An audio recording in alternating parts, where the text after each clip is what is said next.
ரிஷப ராசிக்காரர்கள் 10ஆம் இடத்தில் இருந்த சனி 11ஆம் இடத்துக்கு வருகிறார். 11ஆம் இடம் என்பது லாபஸ்தானம். ஸோ இந்த ராசி பலன்களிலே மேஷத்திலேருந்து மீனம் வரைக்கும் இருக்கக்கூடிய ராசிகளில் ரிஷபத்துக்கு தான் அதிகமான நன்மைகள் உங்கள் ராசியில் சரியில்லை என்றால், ஏதாவது உங்கள் ஜாதகத்தில் தசாபத்திகள் சரியில்லை என்பதனால் உங்கள் குடும்ப ஜோதிடரை பார்த்து விடுவது நல்லது.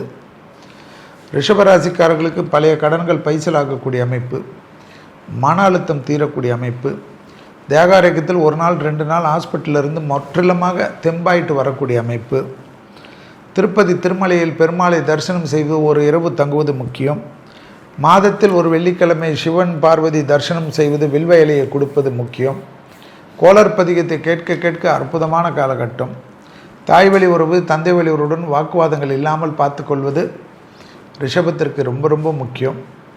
ரிஷபராசிக்காரர்களுக்கு திருமண தடைகள் டக்குன்னு நிவர்த்தி ஏற்படுவது கண்கூடாக பார்க்கலாம்.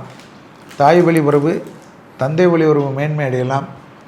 என்ன தொழில் செய்கிறோம், என்ன உத்தியோகம் செய்கிறோம் என்று வருத்தப்பட்டு கொண்டிருந்த ரிஷபராசிக்காரர்கள், கூச்சப்பட்டு கொண்டிருந்த ரிஷபராசிக்காரர்கள் விசிட்டிங் கார்டை கொடுக்கக்கூடிய அளவுக்கு உங்கள் ஸ்டேட்டஸ் டெவலப் ஆகிறதை கண்கூடாக பார்க்கக்கூடிய அற்புதமான காலகட்டம் ரிஷபராசிக்காரர்களுக்கு என்பதை ஞாபகத்தில் வைத்து கொள்ளுங்கள்.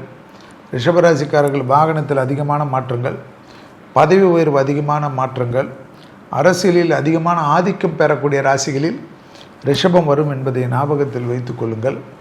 அதே சமயம் பெற்றோர் பெரியோருடைய தேக ஆரோக்கியம், அவர்கள் வாகனங்களில் செல்லும் பொழுது கவனமாக செல்லுமாறு அன்புடன் கேட்டுக்கொள்வது, ஒரு இரத்தபந்த உறவுகள், சகோதர சகோதரிகள் உறவுகளில் கோபதாபம் இல்லாமல் இருக்கக்கூடிய ரிஷபம் புத்திசாலிகள். பெரிய வெற்றி, பெரிய சந்தோஷம் இந்த சனிப்பெயர்ச்சியில் பெறக்கூடிய ராசிகளில் ரிஷபம் வரும்.